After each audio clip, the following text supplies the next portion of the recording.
Hey everybody, welcome to another episode of the Nerditorium Live. We have a full house, almost. Only Jishnu is not here, but with me today in my room, Abhimanyu Rathore. How's it going? What's up? Hi. To my stage left is Dinkar Dwivedi. Sup? How's it going? And beneath the box, we are his Ruchi Vasudev. How's it going? Great to see you guys. We've been missing a few of you for a few weeks. Abhimanyu, you have been Some of working. them we did not miss though, right? Sorry? Some of them we did not miss. Sure. I'm Dinkar? gonna pretend that's Jishnu. Mm-hmm. Yeah, Jishnu's been busy toiling away at night, so he's been missing. And we've also kind of been moving our schedule up and down from Thursdays to Fridays and back and forth. But it's fine. We're here tonight with an animation extravaganza. It reminds me, Dinkar, of a certain sub-series that we used to do. What was it called? Pretell. Oh, Pretell? Okay, cool. It was called... Oh, what a I know. What a... Oh, Ruchi tell us. It's called What a Cartoon Episode. It was indeed Why am I called What a saying Cartoon that? episode. Yeah. Oh, what a cartoon. No, it was called What a Cartoon. Yeah. Named after No, the it's same... called What a Cartoon Episode. Yeah, it was called What a Cartoon episode. Yes. Yes. Named after What a the Cartoon, What a of Cartoon course. show, which Yeah. was which we fondly remember from the Cartoon Network era in the 1990s. Yeah. So this episode we're going to be talking about a few varying You remember properties. the Cartoon Network thing to do? Hmm. What was it? I'm sorry. It's like the Cartoon Network thing to do. It went like the Oh, Cartoon right. Network Yes. thing to do. Because I that's do the remember that. Cartoon Network thing you did. What was that? You know what's A weird? weird interstitial situation. The interstitials on Cartoon Network was so good. There used to be like these every cartoon before it like would start its start the programming for it. They would do like these little promos in between the episodes of the previous show that was running, and they would be so well like the graphics and all that stuff. They were so well made. I just remember the one which it cannot escape my mind, which was to kind of promo Tom and Jerry. And it was just these yellow and blue blocks that went together and they would slide together and then it would just come up with the logo and say, coming up next is Tom and Jerry. And I don't know why. Since that, I think it was the first time I ever saw those two colors combine in such an amazing way that after that I was just like, wow, man, complementary colors are such a thing. I was maybe 10 years old, but it was amazing. And I still remember it quite distinctly. But yeah, Cartoon Network had some of the best interstitial animation and promos and things like that. It was great. That's the stuff that eventually, that's the stuff that addled the minds of the people who went to do Adult Swim stuff. That is true. That is true. Good influence. Today we're going to be talking about 3 films in animation, and we're going to go through them systematically. First up is a Disney animation film. It's actually is it the first original IP from Disney Animation since I want to say Moana? Right. I didn't think of that. It must be. What else has happened? Frozen 2. Frozen 2 put a happened. number crunch on that. Wreck-It Ralph 2 came out. Bigfoot? No, what's Bigfoot? Or Smallfoot? No, so that was not Disney that's though. not Disney. Yeah. So I think this is the first time. Are we talking Disney animation purely? We are, right? Yes, we're talking about the new era of animation that has included films such as Zootopia, Wreck-It Ralph, who else? Frozen, etc. What studio was Rango? Rango was I don't remember. I think it was Blue Sky. I want to say. I'm not sure. I'm Might surprised be- there's no sequel for Rango. Well, Blue Sky is shut down. I don't know if it was them, but Okay. No, there's Ralph Breaks the Internet, also an original property. That was 2018. Are we making the distinction based on normal Disney animation movies and then the Disney Princess line, which is a separate kind of... You should be. You're a Disney Princess stan. I am a Disney princess, simple as that. But I think Raya kind of so Raya and the Last Dragon, the movie which we're going to be talking about, it does something really, really interesting. We'll talk about the movie, but it kind of, for me, it didn't feel like an out and out Disney princess film for a few reasons. One is that it it closely resembles an action film as opposed to like action adventure film as opposed to a Disney princess, for the simple reason that there are no original songs in this movie. Does that make sense? It's a big difference between Yeah. the typical princess film.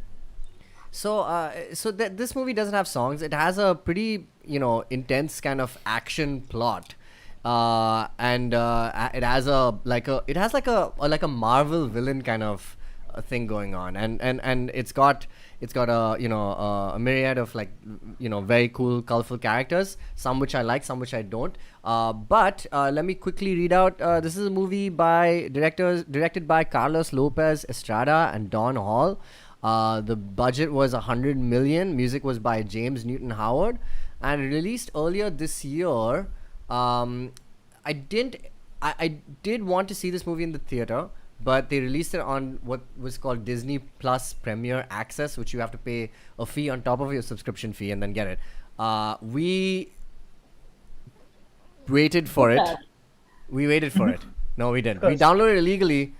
But we did wait for it anyway, and we're paying for It Disney just Plus. stays on YouTube. Why would you incriminate yourselves like that? I could be lying. Anyway, listen. Let's talk about the movie. Ruchi, you haven't seen the movie yet. What is it about? Abhimanyu, you saw it.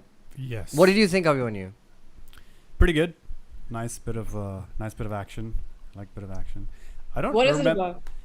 I don't remember much of the story. Please send recap. Dinkar. Some time So ago. it's about Raya, Got it. who is, I suppose, the princess of sorts. Her father, Raya, Princess of Sorts. yeah, She sorts stuff out. her father is the chief of one yeah. particular. What is it? A village? They're villages. Yeah, it's right? one of 5 tribes that are 5 in the tribes. So- Kingdom of Kumandra. Correct. So her father is the chief of probably the main tribe, because they have they're guardians of these gems that are sort of responsible for keeping the peace. And the other tribes are jealous of the central tribe because of the gems and whatnot. Also, dragons used to exist in this world many centuries prior. I forgot about that. And I'm piecing this together as it. No, it's cool. So does The Raya. as the dragons movie. died out. Well- The dragons died out in one last gasp to save humanity, and left behind these gems, which now protect humanity, which are guarded by Raya's dad. Yeah. But the tribes have a fight over who gets to keep the gems, and Raya's dad and several other people get turned to stone Yes. as a result. Because and this causes an apocalyptic sort of situation. These gems, what their essential purpose is to drive away a kind of like a villainous, entity, which is like in a smoke kind of format, and it kind of just very goes interesting. and turns people into stone. And the only thing that could protect them earlier were the dragons. And when the dragons were overrun, they left behind this gem. And the essence of the movie is about trust and how these tribes don't trust each other enough to keep the gem with either one of them. And the it has very Avatar: The Last Airbender vibes, because there's like the tail, the Fang tribe, the Heart tribe, which is where Raya's from, and her father is also, who's the leader of that tribe. And so they all kind of like have issues with each other, but Raya's dad just truly believes that if we just trust each other and if we just kind of like, open our doors to everybody and come and, parlay, we should be able to sort things out. And, that gem, it kind of brings fertility to the soil. It kind of makes everything, brings fortune to the kingdom, things like that.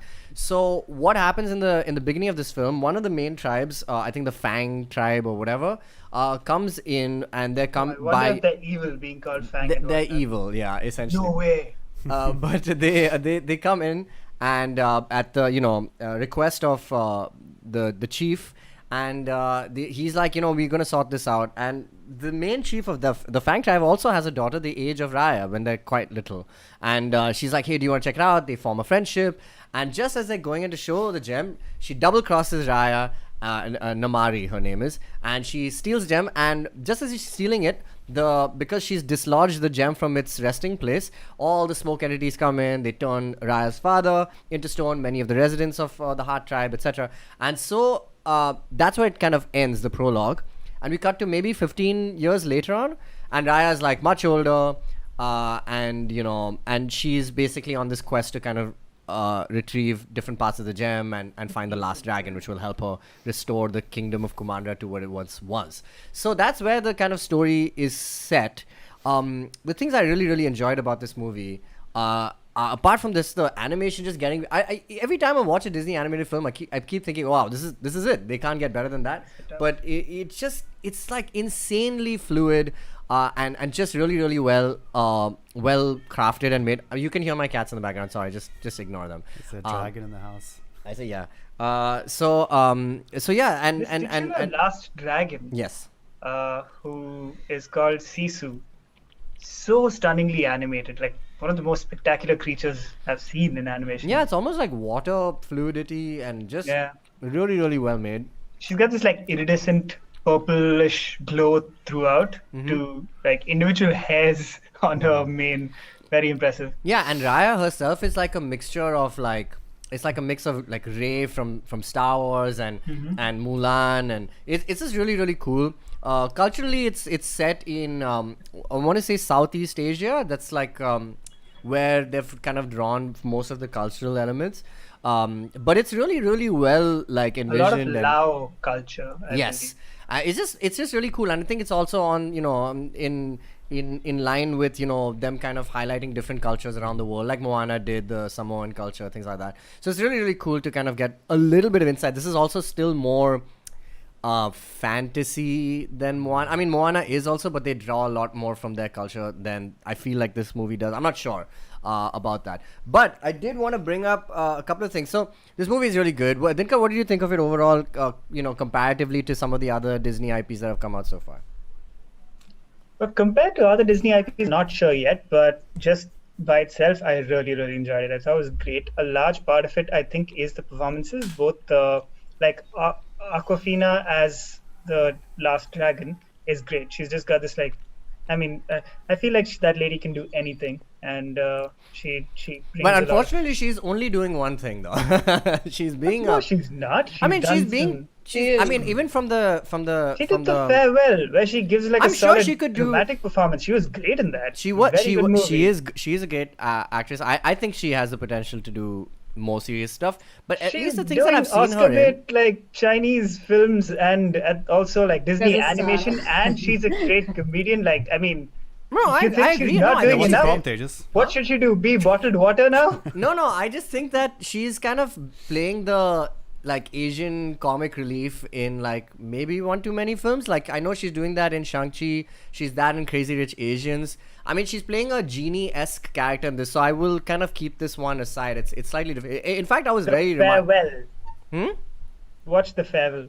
Maybe I should watch that. Very but yeah, for me it was just like I do think she's capable of more, but she's great in this. She reminded me a lot of her energy is the right energy for this dragon. Yeah, absolutely. It's in the same space as like what I'd say the genie was, or even Mushu in that's slightly fourth wall breaking comic relief. Correct. Yeah, which now is cancelled. Mulan is cancelled, right? Guys, I don't know. Wait, what? Why? Why? Isn't Mushu cancelled because he's a black guy playing a Chinese dragon? Oh yeah, that's why he wasn't in this one, right? Yeah, yeah, just checking. So in that vein, yeah, it continues the long tradition of great kind of partner or playing opposite the lead character. Raya's great. I love Kelly Marie Tran. She's amazing, and I think she may be underrated as just an actress. I think she's like her voice acting, which of late I have been experiencing more of because I'm listening to a fiction podcast called Passenger List. Is awesome, man. Like she's got. I mean, I don't think I would have realized it just after watching The Last Jedi, because I mean, there's a lot of expression. There's a lot of like you can actually see her physical performance, but just in this and in this podcast, like it's been awesome. She's really great. I think she has a good future maybe in voice acting also. It's really awesome, man. She's really great there. So yeah, I enjoyed this. There was a couple of things I didn't enjoy about this movie. One is, yes, I want songs, guys. I love songs. I know, yeah, okay, fine, but I love songs. Who said anything? I'm just saying. I know it's a movie and they can make, they've made Wreck-It Ralph and a bunch of these other films like Zootopia. Agreeing with you. Okay, Great. Doing And the other thing is he the listen. friendly, big Yeah, eyes. plus- Here's the other thing that I did ensemble cast like as a movie the Namari and her tribe and every baby who's like fully like completely cognizant. A con baby. A corn baby, yeah, like a sidekick monkeys essentially as this character was so unnecessary. It was like a DreamWorks character thrust into Here we go a again. Disney It was a movie. character so that when parents go see the film, they'll be like, "Oh, baby." Yeah, That's but you it. can do that in so many other ways. Like, For all they the have aunties out there. character like never.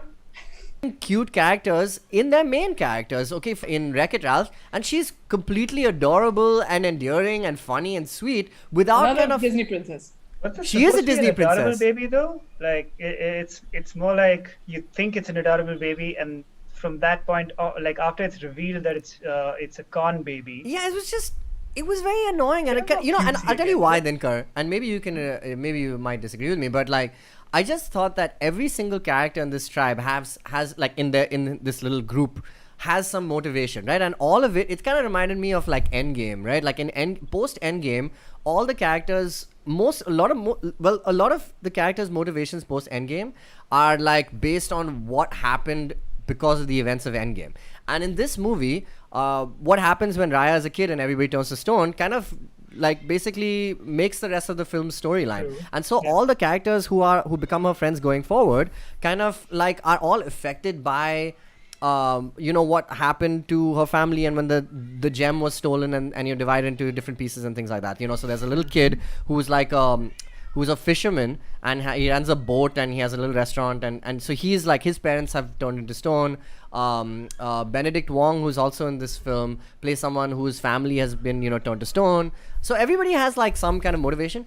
Only the baby, like we don't get to hear anything because it's a baby. But then But why is the Wasn't baby there a able thing to do about all how of the this stuff? baby's lost? Yeah. The her baby's family lost her and stuff? family also. I get it. Right. But it's just like how I don't quite remember. How is the baby not able to communicate that and still be able to perform feats of sheer like insane yeah, gymnastics like and true it's just crazy. acrobatics. It was nuts, I don't watch man. this movie. And this is a Some, movie that has a talking dragon in it. Some I'm just baby saying. boss Yeah, I'm vibes. surprised Boss this is baby where you're vibe, drawing yeah. the Boss line. baby. But fair point, sure. Come on, guys. You know what? I like by that yardstick, I didn't like the kid whose boat they use. Yeah. That's a cutesy character who's fine, but also like just he's there to be like the sympathetic. Eventually, but he's not that until much later on, right? He serves a function, like he gets them out of like the first, I can't remember the first kingdom that they go to. He gets them out of there safely. This like he's got some purpose, right? I just Sure. felt like this baby was like a half comic relief, half kind of like plot device, I don't know. It just didn't work Okay, for me. And fair. in fact, I was quite surprised that they even had a character like that. I've never seen anything like that in like a Disney movie to that extent. Anyway, that was just All my- babies maybe are to this all babies extent. are plot devices. Like even in real life. Sure.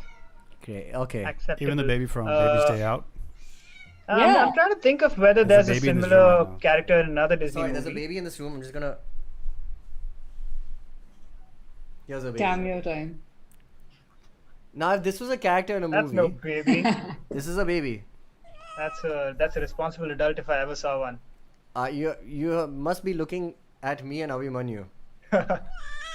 Okay, I'm gonna let him go. Just to do a little tiny squeeze. Okay. There's another baby. Go from here. Oh, there's another baby. Sorry, you guys can continue. Sorry, I'm just like showcasing the babies in this house. Okay, Drinker, rate this movie. It's a solid 7.5 on 10 for me, dog. I concur. I think it's On a the 7.5. Saw scale. I'm kidding. Oh, on the Saw scale, it's a solid Saw 7.5 on 10. Is there a Saw 7 or is that Spiral now? I forget what was our Saw scale. Saw 1 is Saw 1 the is the best. best. And it's This just is a- reverse order. This That's is a it. Saw 3. It's in descending order. Like It's a Saw 3. It's close to the top, but it's no 10. correct. I It's think no Saw. it's a solid Saw 3, a Saw 2.5, Do they have to use a Perhaps. saw in every film? a hacksaw. I don't know if they ever have after the first one. Of course. What are That's you the talking about? Of second course they one. do. They use a bear Is it trap. the plot device? A bear trap? No, and a hacksaw. They use a pit full of hypodermic needles. That is true. You know Well, way Saw. too much about this. This is all within No, Saw not 1 and enough, 2, by the way. clearly. I can't remember.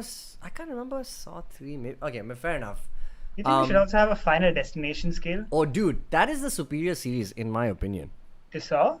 Why Sure. would you do it? You're only saying that because Jishnu's not here to like. To Yeah. defend Saw versus Final Destination? I've only seen the one Final Destination movie, which was the sequel. I saw the sequel first, and I was like, So it What wasn't the is final happening? destination. They had places to go after. Both Final Yeah. Destination and Saw keep doing that thing where they're like, Saw 3, you ain't ready for this one. Yeah, Saw but 4, Saw didn't have forget anything everything you final know. in its Then title. Final Destination did the same thing. no, but I mean, same principle said because it was Saw the Final is Destination. named after Saw, Jigsaw, who dies like in the second Saw, and yet like 6 movies later, he's still setting elaborate traps for people. 1 second, guys, we have an important comment that's come in He's setting posthumous from traps. Supriya, who Jigsaw? says, He wants us Ruchi, to you play are again? too pretty. Oh. Jesus Christ. Who's saying this?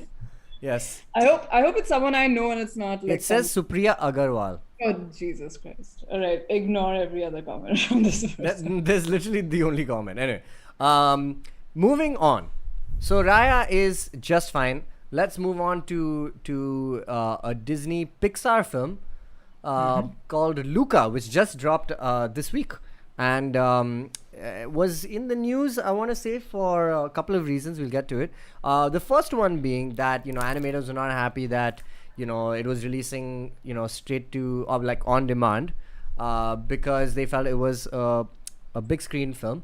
And after watching it, I quite agree. I thought it was it's quite a wonderful film. You guys know how much I did not like Soul. Actually, I didn't even not like Soul. I like Soul, but I think just I think two things. One was like the hype for the concept of film. A soul you like, not the movie though. I'm sorry, what?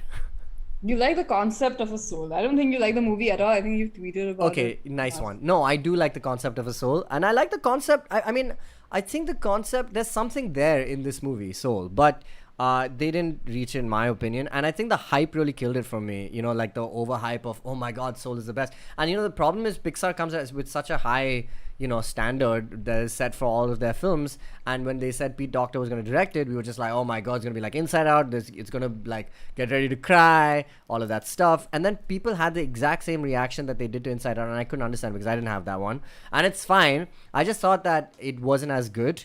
And then the thing that really did it in for me was when they won the Academy Award over Wolfwalkers and literally every other film in that list. And it was so annoying because Cartoon Saloon, who's been making amazing movies like Secret of the Kells and, Song of the Sea, and, they make Puffin Rock for Amazon Prime, and they make, all these amazing things, including Wolfwalkers, which had Sean Bean not die for a change in a movie. No spoilers for that. He plays a father in an animated film. It was not going to happen. But, an amazing movie. And Cartoon Saloon, nominated 5 times, still lost. That pushed me over the edge. And I was like, Soul, you suck. And so with trepidation, we came to Luca, a film once again being released directly onto their platform, Disney Plus, with Premiere Access. We got it for free, I think. So I went in thinking, okay, cool, this is a kids movie. Abhimanyu even abstained from watching it. At work. Okay. I watched you watch the film while I was working. FYI. It's like watching a Reacts video. Yeah. So, I hate thoroughly Reacts. enjoyed this Give us movie. those Luca reacts then. Ruchi, tell us what you thought of Luca. I really liked it.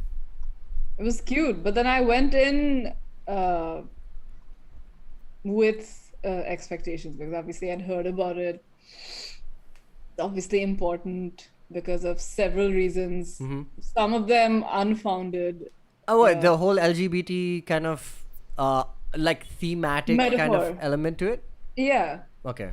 So I watched it with my brother and our cousin who's visiting. And my cousin threw like it's a cute, obviously it's a cute movie, coming of age. It's still not the best, we can say that. It's still not the best Pixar coming Oh, of age. no, Yeah. not even close. No. But it's cute. The only reason it's like it warrants like this much of a discussion is because of the theme, right? And What So do you what feel did about you that? think of that? Did you feel that way about the film? Did like that come across as like one of the main? so since kind I of knew themes? about it, and it's a pretty clever metaphor to start a conversation. So my cousin said the exact same thing. once the movie was done. He was like, I don't know if this is a kids movie. I don't know if it's the best place to start, to even expect them to be like so introspective that, oh, we know we're gonna get. So the point is that they're two kids, they're sea monsters, but then they want to go on the surface where they turn into human beings like us, and then they want to explore life because they're sort of painting the sea and the deep, whatever place out to be like a very conservative sort of space where they can't really, they're meant to be scared of the surface world and humans and things Oh, like that. I felt the opposite. I thought it's And vice it's versa, the land right? dwellers who are the most. I mean, like the people who live under the sea monsters, are kind of like conservative for a reason, like For their own safety, exactly. yeah, for their safety. Right. Yeah. So they're both, culture of fear, both sides. If you want to connect those dots, it's very easy to, and it's a pretty okay metaphor to even start with. I told my cousin, I was like, it's really, at this point, it's really up to the parents to be like, to engage in that conversation if you want Right. to, if you're so inclined, right? Yeah, it's done cleverly. I think. I thought that as well. But then I will say I saw this one headline which said like it's scared to like Luca the movie is scared to like go deeper into its own metaphor, like for some reason, which I do kind of agree with. Otherwise, it's adorable. There's literally, I don't hate a single thing about it. It's Yeah, same. It's rare to say that about the film. Like I mean, I while you prefaced it by saying it's not one of the best Pixar movies by any means, it is absolutely like adorable. perfectly made. I mean, like it's excellently crafted. Narratively speaking. Just how the story progresses, the characters, their motivations, etc. And the other thing is that it is, Abhimanyu also said this. He's like, oh man, it looks like it's a kids movie, and I think it is targeted to a slightly younger audience, even more so than other Pixar films. That was at least the feeling that I got after watching it. But I mean, like, it didn't make a difference. I mean, like, it was still very pleasant to watch. And it's also it's not about, all right, if you want to really like read into it and be like, okay, these are two boys who have sort of developing feelings for each other, they have a crush, and the whole discourse on Twitter has to be like, oh, I don't know if it's the elephant in the room is that there's several frames even that are like quite similar to this movie called Call Me by Your Name, which is also set in a small I mean it was weirdly like some frames are like literally like it's a train station vibe, but then can you avoid that as well? Like they both follow two men in a small Italian town, so it's also about coming of age, so you can't really avoid those comparisons as well. But it doesn't have to be like every conversation about this has been so like, oh, so are you saying like this kids movie is like sexually charged? No, it's not. It's just like they can have a crush on each other. Like it's a normal innocent thing. I mean, unfortunately the internet is just being itself. No, I mean, so what if they are interested in each other in that way? It doesn't have to be like something. Yeah, but it's just a kids movie. I mean, like it just happens to be the fact that kids can have crushes too. Exactly, absolutely, yeah. And no, I thought it was really. I mean, I thought it was quite deftly handled. Without making it. I mean, the plot of the movie is about the two of them and their relationship. Sorry? What is the plot of the movie? Explain it to Dinkar. So, like Ruchi was saying, it's just about this boy, sea monster Luca, who lives under the sea, very close to a small Italian town called Porto Rosso, which is, and I think it's not even set in like contemporary times. It's set in the I guess like the 60s. I don't know what it is. Maybe like 60s, 70s. That aesthetic is. No one's using phones, basically. Yeah, nobody's using phones. It's very much like a period piece, if that's the case. And the interesting thing about this is that the parents are obviously trying to keep this boy away from the land dwellers, things like that, until he meets another boy who's already figured out that once he goes above water, like Mystique, which they used actually as a reference, converts into a normal looking boy and instead of a sea monster, and they kind of spend their entire summer. It's like a summer romance kind of movie, but except it's just kids. It is literally. It's literally that, yeah. And they have they really interesting. Like some of the more interesting, parts of this film also. Like the whole movie is about a Vespa, which is like really, Which really is the funny. most adorable thing. So basically, the point is that they both unhappy with their current situation. And then they really enjoy each other's company. And they were just like, well, I relate so much to that. They were like, yeah, so we're just gonna get a Vespa somehow. We're gonna acquire this, and we're gonna like ride around the world Yeah, together. essentially, Best yeah. friends. Yeah, And I'm like, that's cute. and they try So and build basically, a Vespa from like spare How- parts and How old are these Kids who kids are trying to go supposed across to the be? world. yeah. Luca is supposed to be. Luca is How old are supposed to they be. supposed to be? Like I Yeah. think they're like If 10, he- 10 or Yeah. 11 or something. Should be riding Vespas, man. Yeah, I thought like he was like 13 at least. I At think the that I think most, they seem to be about they might be I don't know, but it's like a tween kind of. They're definitely tweens. They're not teenagers, that's for sure. But yeah, So so yeah, and since they're two sea monsters without a savings plan, they don't have any money to buy And a Vespas Vespa, can but be they like dream of it. Yeah, they are. And so they go to this town and they're having a sort of, which I love by the way, they're having a contest that they have every year, which is the like a Porto Rosa Cup, cup. which is a Well, triathlon. which is like a tri-wizard situation, and they have 3 things that you have to do, and one of them involves like eating pasta, which I'm just like, that's Well, great. yeah, and that's super funny. But the other one is one of them is biking, and the other one is swimming, and obviously Yeah. they can't swim. So every time they come in contact with water, they automatically transform, and kind of Start like the jig is up, So throughout the movie, there are a bunch of shenanigans that kind of they have to avoid water. And they have to avoid, like kind of like, like for example, there's a true self. scene where they meet this young girl who becomes like the third in their little, group, and her father is this man who's been trying to, chase sea monsters and kill sea monsters his entire life, and he's a fisherman. And so, when they find out, and he's this big, very imposing kind of guy, and when they find out that, oh, cool, he kills sea monsters, like Luca spits, like does a spit take and spits water in like Alberto's face, and like half his face turns into like the sea monster. So it's just like stupid stuff like that, that they have to kind of just go to extra lengths to kind of avoid being detected as who they are, like who they truly are.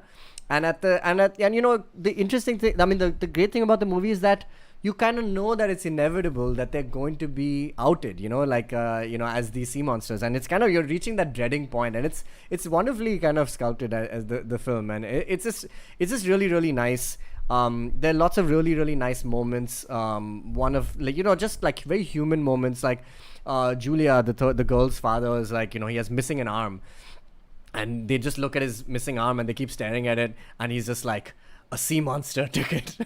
And they're just like, and then he's like, no, I was just born this way. It's so it's just like really, really like sweet, like enduring very moments. sweet. Yeah, that kind of And, keep the movie like taking This forward. just sounds great. Yeah, and it's a wonderful less film. about, okay, so we can talk about how they are linked together romantically or not, like as friends, but it's more about like, okay, what Yeah, how sub is the subtext? I think it's quite subtext. Like, I mean, like, I there's a lot of like very basic kind of emotions that come up. Like, for example, like one of the main plot points of the movie is that Luca and Alberto are these 2 kids who are enjoying their summer together until they decide they want to go and buy this Vespa.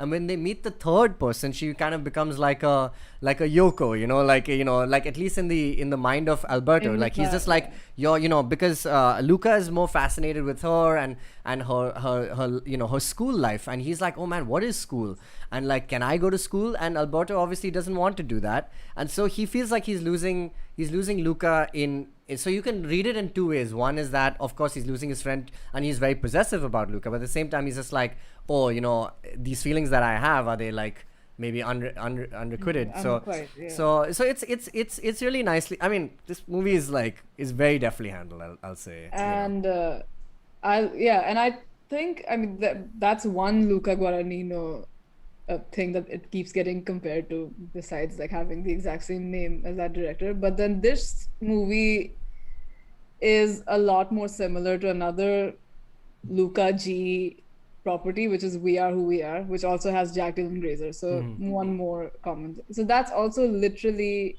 this, where it's 2 In that case, it's like a boy and a girl, and they're in a small Italian town, and they sort of find each other. They're sort of misfits, and they want other things out of the situation that they're in.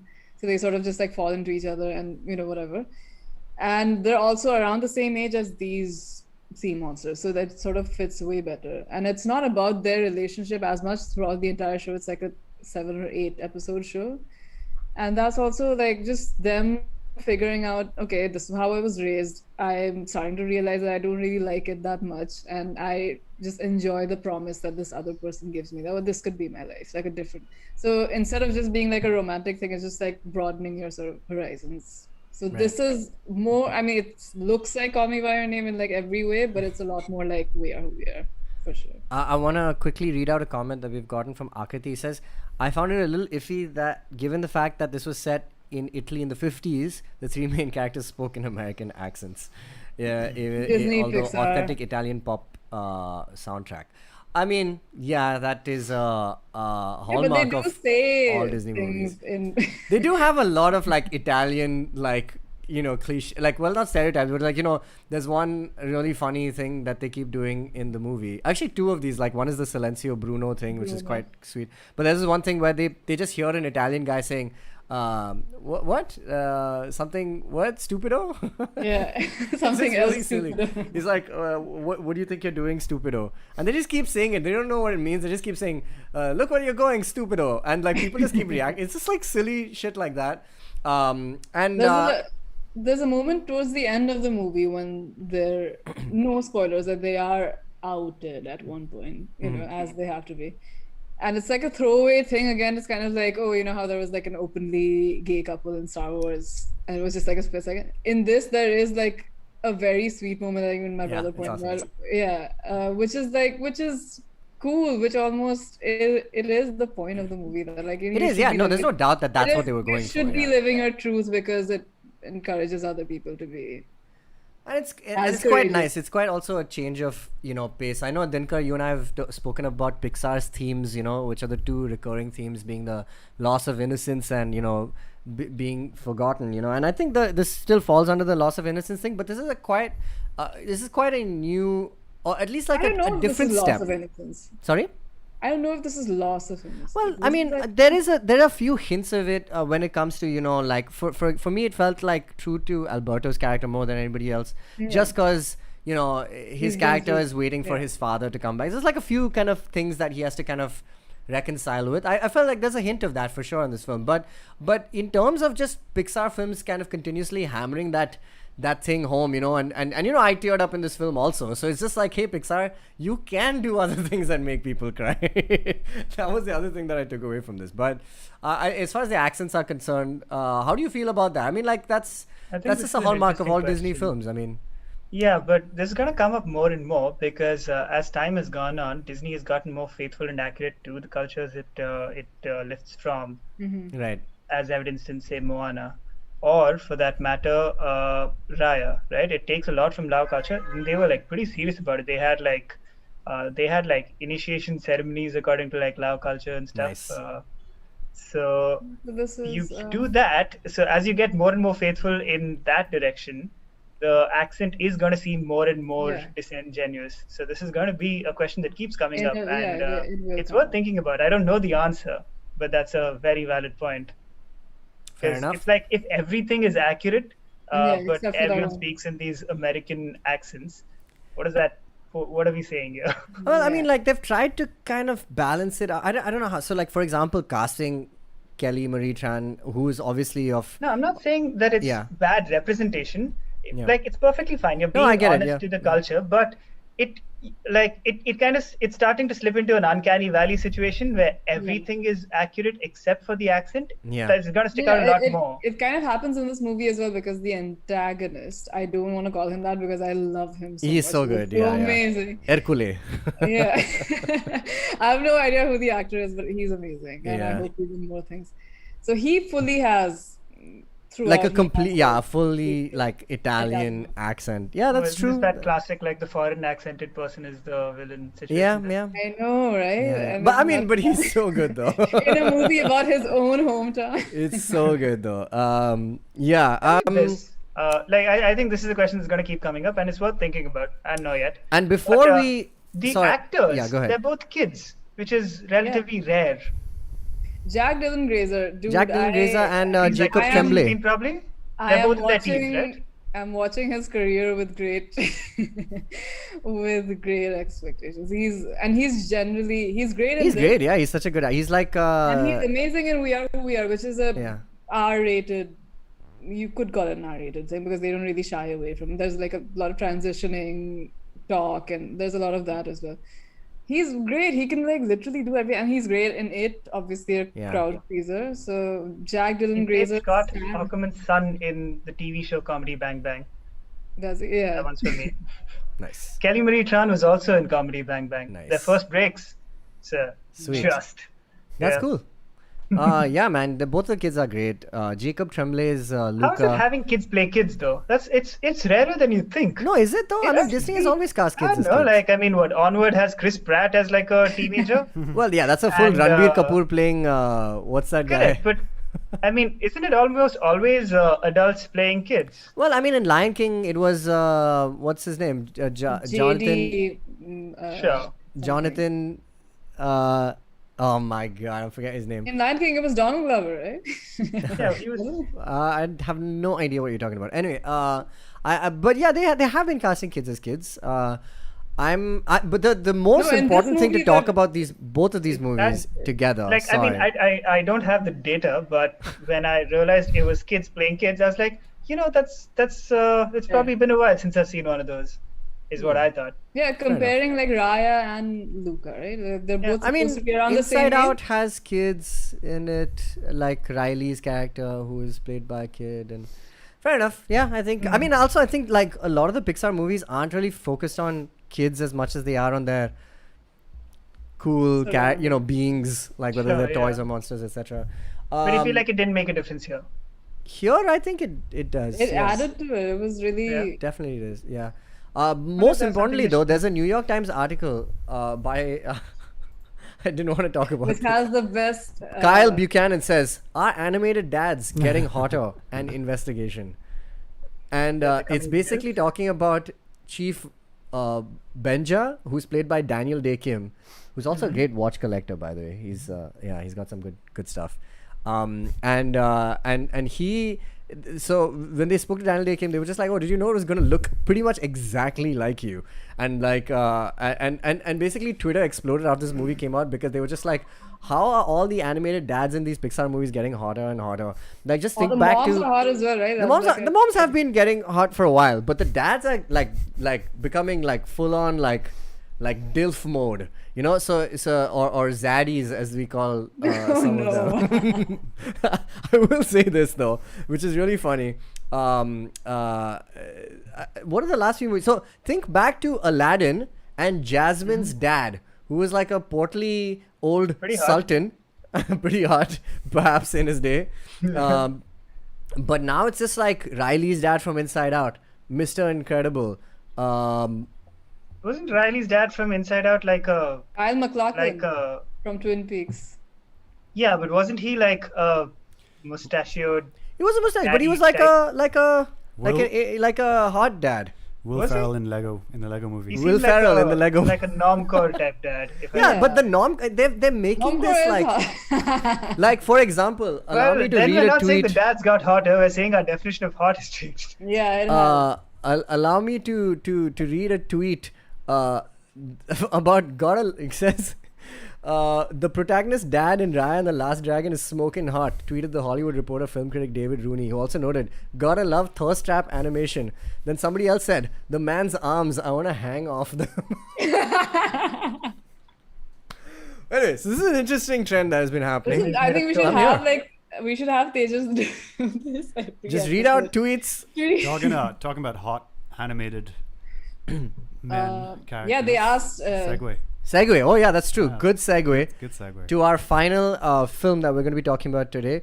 It's Batman: The No, Long wait, I Halloween. still have to talk about my favorite part from Luca. Oh which shit! is- Oh, did we not get there? Sorry. Please Which go ahead. is, it's a throwaway thing, but it's important to me that their favorite pasta flavor is my favorite pasta flavor. It's pesto. Great. Which one was it? Fusilli. What was it? No, it was pesto. Oh, pesto. Nice. All right. Oh, sorry. Pasta flavor. Great. Now we can't make that segue They eat anymore. a lot of it. But It's like- Batman's favorite It's the pasta. hot dads, right? Anyway, we move swiftly on to. Thomas Wayne was probably. Yeah, hot dad. So if you're talking about Carmine Falcone. Sorry. He's talking about Falcone, obviously. That's movie. Yeah, yo, Falcone's hot in this. Batman: The Long Halloween, Part 1, released recently. Fans have been clamoring for it. An adaptation of this, one of the best of the detective comics in that space. One of the classics, Tim Sale, Jeff Loeb. Really great story, and kind of is one of the few and one of the more interesting cases of Batman because it's not one weekend or one night kind of mystery. This is an entire year it spans, and because of the length of the actual comic from which it's being adapted, they very smartly, I think, decided to split it into two parts. This is the only second time they're doing this second. after the Dark Knight Returns, Frank Miller adaptation. So Long Halloween comes out. Great really cool cast because it's got Jensen Ackles as Batman for the first time. Earlier he's played the Red Hood in Under the Red Hood. It's got who else, man? It's got bunch of other really good. In fact, sadly, not Zachary Quinto. That's for not sure. Zachary Quinto, David Dasmalchian from Ant-Man and The Dark Knight, incidentally, plays the calendar man. Sadly, Naya Rivera, who plays Catwoman in this, passed away last year. She drowned trying to save her son. And and there's a little in memory of at the end of the film, but she does an amazing job in this movie. I mean, like everybody who's in this movie. I want to just start this off by saying She yes. joins like several other women of color, right, to play Catwoman. I think that's like a thing. True. Yeah, that's the right. It's a rare thing where she's classically written as like a white character, and it's been a lot of like women of color. I don't know. Some animated movies have changed her ethnicity. I think in I want to say in Batman Year One, maybe, and or specifically in Gotham Knight, which also came out before The Dark Knight. I think. Or Halle Berry. Well, Halle Berry, of course. Eartha Kitt. Zoe Kravitz. Sorry, Eartha Kitt. So there's been a few, and this is great. And she's excellent in it as well. I just want to say that this film, I was kind of nervous about it because they ruined Hush, in my opinion. I think one of the best comic book arcs for Batman. They kind of really changed the ending, and they just made it really stupid, and they took the heart out of the book. And in their film, and I was really nervous about this. Even when I saw the trailer for this, I was like, oh man, do I like this animation style? Anyway, having seen it, I think the movie it's still 100% Rotten Tomatoes, and I completely agree with it. Disney animated, the Warner Bros. Animation division animation as per usual. It's it's slightly different. It's a little stylized. It's a lot like Archer. I don't know if you can remember the anime style Oh, Archer. okay. In the way that how the character designs look, and I think they've done that because the story itself, it's so dark Yeah. that they have to sort of keep the animation a little bit light. Yeah. Like there aren't that many jokes in this film either, right? Yeah, not so too they have many. to somehow Like throw some light like on, Bruce Wayne in this movie wears eyeshadow throughout the whole thing, which is great. Isn't that true? Doesn't it look like he's wearing a little? Yeah. Which is cool because it's consistent. Pattinson-esque. Sorry? It's Pattinson-esque, or is it like It's foreshadowing? Pattinson. No. What? Why? Anyway. Perhaps it's also a budget thing, like that Archer style of animation is a little more easily knock off. Maybe, And but they've always been very elaborate with the other animated stuff. But you know in the what? For DC some and- It reason, doesn't take away from anything. yeah, it It's- works perfectly. In fact, the lighting, just from a craft point of view, it's lit perfectly. It's framed perfectly. Everything is composed like to the T. It's like I would be surprised if they hadn't actually just taken panels as storyboards from this comic, but it was so well done. The voice acting is incredible. Everybody is really really good in it. But let's talk about Josh Duhamel as first I thought it was Matt Dillon, but man, he's so good in this. He was so awesome as Harvey Dent. Ruchi, why don't you tell us preface the story first? Why don't you? So it's set really early on in Batman's career as a crime fighter. So there's murders happening on every major holiday. It's basically Yeah. So it starts off from Halloween, the titular holiday, and then it's on Christmas and New Year's. Yeah. So that's what's happening, and I don't know. So this is also a graphic novel that sort of inspired the dynamic for the Dark Knight as well. They talk about that quite a bit, right? Between the three of them, because all three of them, these guys, trying to they all have their own ideas for like how to bring justice to Gotham City, and almost like sometimes diametrically like opposed. So it's them trying to work together. They don't really. There's a really good line where he's like, "Okay, Dent, like you'll work in the light," and like obviously for a fact he'll work in the dark. Yeah. So yeah, and they sort of try and find a way to work together, and it's really good. The best parallel I think in this movie is like how they all have issues regarding like women in their lives, that they're not like it's hard for them to like match up. So they're not. And it's not just like wives or girlfriends, like even Barbara Gordon, like Jr. There's a scene of where like she's unhappy that, he can't like take the kids out for Halloween and things like that. So it's just like them dealing with what they want to be for Gotham City and then what they are at home, which is everyone's just like left wanting more. Yeah. There's no Gordon cheating on his wife, like not in like year one. No, he has no time. No, well, this is technically set after that, so I mean, this is technically year two, yeah, right? This is like a year two Batman. I think the really Yeah, interesting because thing about this he is says that they're allowed to have these little moments, at least interpersonal moments, because this movie is paced a lot slower. Than regular like animated movies are like 70-80 minutes max. This is like 90 minutes and it's only part one. So scenes really like stay on these characters and on their faces, and they wait, like they're like actual very pregnant pauses between like dialogues and things like that. It's really awesome. lot of two-face puns. A lot of two-face puns, yes. Like there's two sides of that coin. Commish. Yeah. It's a classic one, two sides, and it's really, really well set up. Yeah? I mean, like even the line that Ruchi was mentioning, it's like, it's like, okay, cool, you'll work in the light, and you do the other stuff. It's just like it's just really the triumvirate that this comic book inspired, Dark Knight, and so many other things in Batman lore.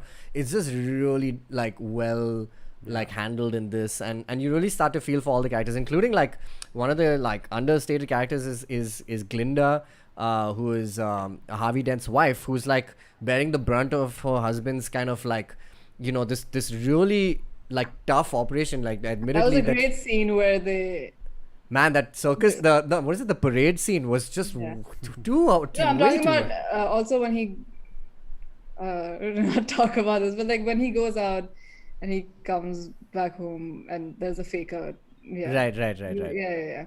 That's straight, like that's directly taken from the comic. If I'm I know, but it was done really well. Yeah, I know, excellent, dude, amazing. Because I don't trust them anymore after Hush. I'm just like. Yeah, exactly. Well, to be fair, I mean they've made a lot of good stuff, but I'm glad this is set. The problem with Hush, and I'll just to kind of bring it up, is that they set it within the continuity of the 13 films that they were making at the time. They were still doing Batman and Son, Batman Robin. They did Court of Owls, which was still decent. And Hush was kind of like, like shoehorned into that timeline when it works perfectly well as an independent story, just like The Long Halloween. And I feel like if they just did that and treated it like even The Killing Joke, right, which has so much controversy surrounding it, just, I just wish they could have just done it, separate. Anyway, I think that it was out of the timeline, but they still tried to maintain some of the same kind of, like choices. This movie feels very removed from that continuity, and it just It's a lot more somber. I think just because is, yeah. it's gonna be 2 movies, so they don't really have to like action pack it that much. Like exactly, yeah. it's 3 things, obviously 3 days, 3 murder sites, Yes. the crime scene. Yeah. And that's really just about it. Them trying to figure out how they're gonna go about it, and also somehow work as a pseudo team. I love like that line when Bruce is like, "Never thought that I'd have to be a great detective." detective. That is such a good line. I'm like, man. that's what you're here for. Yeah, it's so nice to hear. It's so refreshing to hear that. I mean, it's the kind of line you'd want to hear in the Batman, which is coming out or something, where Batman literally has to say, "Shit, I don't know. I thought I just had to do some punchings, man. I thought I just had to punch some peeps, and that's about it. But no, I gotta solve some murders also." And it's really, like, even though I've read this book like a million times, even when the murders kind of like happen, they are still so like breathtaking, especially the one that happens on New Cinematic Year's. thing. Sorry? I mean, this would be a great, live action movie, easy. Yeah, and I hope they take some of it. I mean, they've taken some of it in the Dark Knight. I hope they take a lot more of the detective aspect into the Batman, which is what Matt Reeves has said that he might want to do. But yeah, man, like And Dark Victory also. Dark Victory also, introduction of Robin, such one of my favorites. So well done. I hope they follow this one up. So far and also Ruchi, I don't know, maybe you guys can correct me, but so far they have kept to the story of the comic, yeah. right? They haven't changed I was anything. just gonna say, let's not spoil the comic. Sorry? We can spoil the movie, but not No, yeah, we spoil won't the spoil it, comic. but I'm saying so far they haven't changed anything. Yeah, so far. Yeah. And yeah, it's just it's I don't want to be awesome. burned Hush like also kind of pulled its big change at the end. at the end. Yeah, that is true. But even then, like, it was just it didn't. Maybe that just put such a sour taste in my No, mouth. but that I mean, can't we keep. remember I the rest of the movie. don't mean to make it sound like, oh, my problem is with the fact that they deviated from the source. No, they've done that for like Gotham by Gaslight and things. Exactly, they Yeah. have. Yes, And yeah. it works then. It And did it's- work there. Yeah, both the version, like the graphic novel and the movie, it works. Like it's not a problem. Hush Yeah. is just, I think, It was just like The it had choice no that they reason made to go was- that way. It just had no reason. And Yeah. there is a point I want to make also about just the animation style, the art style that they've been doing. I like continuity just as much as like everybody else, but I and so this is something about Luca I also wanted to make a mention of, which is that even though Pixar has largely a uniform style across its films, did you feel like this had kind of an Aardman animation Yeah. style for the way their mouths move, the way they kind of someone look? said it on Twitter, right? They're trying to Studio Ghibli it, like That makes sense. Yeah. No, it makes sense. So it looks like visually different, like the character animation. The thing about Pixar Yeah. movies, if you take the characters out of looks a them, it just looks little- like real life. But when it you put the looks a- characters in, it becomes an animated film. And in this movie, the main characters don't look like how the other characters, like you could It's put a little Tim Burton-esque. interesting. For me, it felt like Wallace and Gromit. Like the way their Good mouths Tim move. Burton- Good The- Tim Burton, you say. Yeah. Well, you're talking like the stop motion Tim Burton. The stop, Yeah. it had like, especially like there's like delayed gravity physics, things like that are very reminiscent of Aardman, and it reminded me a lot of that, even though it's set in this. You could take like The Incredibles and Boo from Monsters Inc. and the characters from Inside Out, and you could put them in the same street, and they would be, or Soul, and they would all be characters that just live From the same creative homogeneously. universe. Here Yeah. it doesn't feel that way. Here it feels a lot more it's a little more caricatured, not caricature, yeah, but I think like it's also because the stakes in Luca, going back to Luca, is like they're like a lot lower than generally Pixar movies. It's always like yeah, I know, it's literally Yeah, sometimes like like the that. fact that it's centered around a Vespa. I love that. Yeah, it's great. And just to bring it back to Long Halloween, I think there is merit. I know people have been saying this about why sometimes people say this about why DC movies are more interesting than Marvel movies. Marvel movies have this kind of homogenized look about them, and they're kind of in this very realistic kind of space, as opposed to DC, where every movie is like got its own vibe, its own look. And people have made that argument that maybe every movie it's like comic books. It's the same character, but they've been drawn by multiple, like, very, very different artists. But you can still say, oh, cool, yeah, it's the same character moving from the storyline to the storyline. You won't make the distinction. And similarly here in animation, this Batman: The Long Halloween, it was refreshing to see just like a different style, than just, the very kind of gritty, kind of adult animation kind of style like that, say Invincible has on these movies. And this one has a radically different kind of ish style, like Abhimanyu was talking about, like how it looks like Archer. And I'd just like to see more shows or more movies just adopt different art styles, just like Batman Ninja did. I know we didn't enjoy that as much, but things like that, or Teen Titans Go, or like just adopt different art styles and tell different stories with it. I mean, part of the reason why Lego Batman is arguably one of the best Batman movies of all time, or why we even love Batman Forever, is because it just looks... Because Condiment Man? Condiment King. Condiment King. Yeah. It just looks like really different and weird. And you can... And obviously it's still Batman. And I it don't doesn't think change. it's just about the fact that it looks different and weird. It adds to the thing. Not every story needs to... they're all... Agreed. It should suit the story style, but like there is something about like looking at something in a different way. Yeah. And I don't know. I just felt like that was something that was quite unique about this film as well. But yeah, that's Batman: The Long Halloween. No, and what did you noted gang movie hater? How did you find the rest of the... A gang movie hater? What's I this? don't hate gang movies. I just I've have you been lost of it? late Where is averse this to it. reputation coming from, Richie? Because she's trying to make me watch The Irishman. I've been trying to make her watch 1917. It's as simple as that. All right. They just will never watch. Those But are I both am a very war good movie. movies. I don't see why. Sorry. Those are both very good movies. They don't- I'm not discounting that at all. I'm not saying that they aren't good movies. It's just that I can watch it later on. There are other things I'd like to watch before I watch those movies. It's not just... Maybe it's just not my vibe, That's But all. gang movies? Yeah. Some of them are good, and some of them I'm just like, all right. This is Anyways, another gang this one movie. good. This one's a gang movie. The heart of Gotham City's, warfare. Yeah, Wait, I'll is tell gang you- based. I'll tell you what's really cool that they actually dealt with it in the movie. The fact that the Waynes and obviously everybody else, Yeah, all the that's rich true. families in Gotham are like, crime associated. Yeah, they're closely tied to the Falcones. Yeah. And it's really good that they actually address it in this movie. That they know each other very well. He calls him the son he never had. Yeah, that which scene is great. so good. Oh my god, that's so good. Yeah, He is so Yeah, these Italians are very different to Luca, I guess. These Italians are very different. Yeah, these Italians are different. This is my favorite American accent, by the way, is the gang guy from New York. I'm walking here. Anyway, if you want me to watch a gang movie, put Batman in it. What else can I say? Bang. It's yeah. Sorry. What? No, it's like Your butler. Bang. yeah. You think people like you think you have nothing to lose, but you haven't thought about We're gonna your little talk about girlfriend, the DA's office. You haven't thought about your butler. Bang. Bang.